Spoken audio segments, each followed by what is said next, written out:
And for more on fitness trends in China, I'm joined now by Paul Dong in Beijing. He's a sports commentator and managing director of EI China Limited. Thank you so much for joining us. So we're seeing that gym memberships seem to be becoming a status symbol in China. Does more expensive equal better results and better health?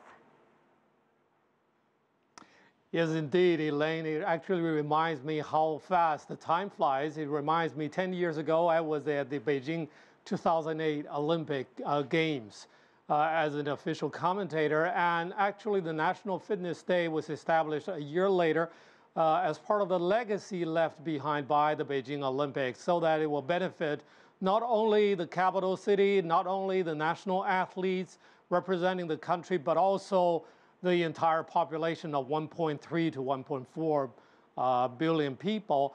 And Elaine, actually, many years before the Beijing Olympics, it was already said as in another name called Sports for All, for equal importance with winning Olympic glories, as said by the nation's sports administration, also on top of the central government.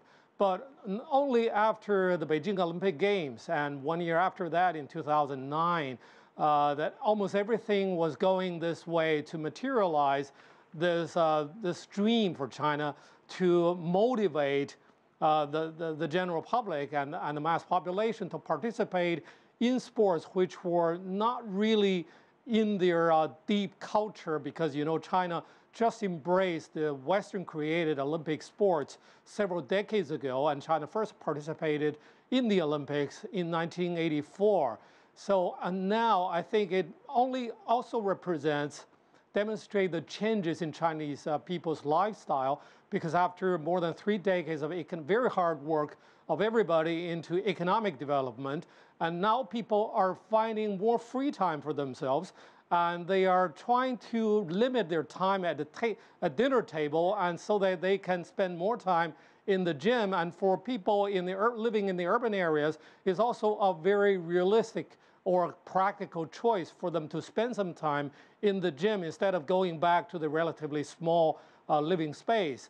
And also, of course, for people, for middle-aged people, after having been working for decades, to make good economic income, and now they realize it's time for them to change their lifestyle and enjoy life, enjoy the fitness, better fitness. And young people are taking fitness and workout in the gym, and also marathon jogging and running as part of their lifestyle and fashion, instead of pursuing, physical returns. And this really represents the dramatic and fundamental changes in Chinese people's life. Paul, I want you to get your comments on a couple of things. You mentioned National Fitness Day in China. It is August 8th, the 10-year anniversary, as you said, marking the Olympics. And we know that China will be hosting the Winter Olympics very soon.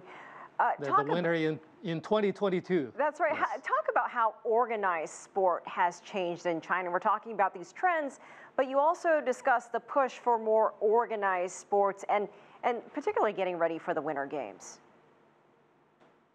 And of course, I think there is a very comprehensive interaction between how well the national athletes representing the country perform on the international stage. And you don't deny that, because for decades, China has attached great importance to winning gold medals, winning medals internationally. But now it's really time for people to turn themselves from the biggest crowd watching sports in the world.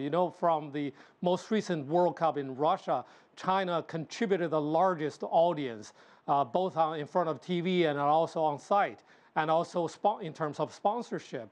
But now, the population, of course, the government will do everything it can to help facilitate the more professional and organized the training and facilitation for them to benefit better from sports they practice.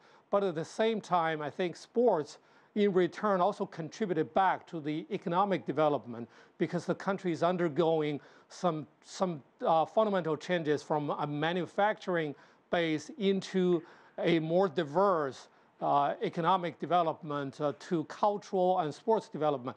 And don't forget that football is becoming so big in China. It ranks #3 in terms of market value, only behind fitness for people and also online gaming and e-gaming. And yeah, these are creating jobs. These are creating new business opportunities.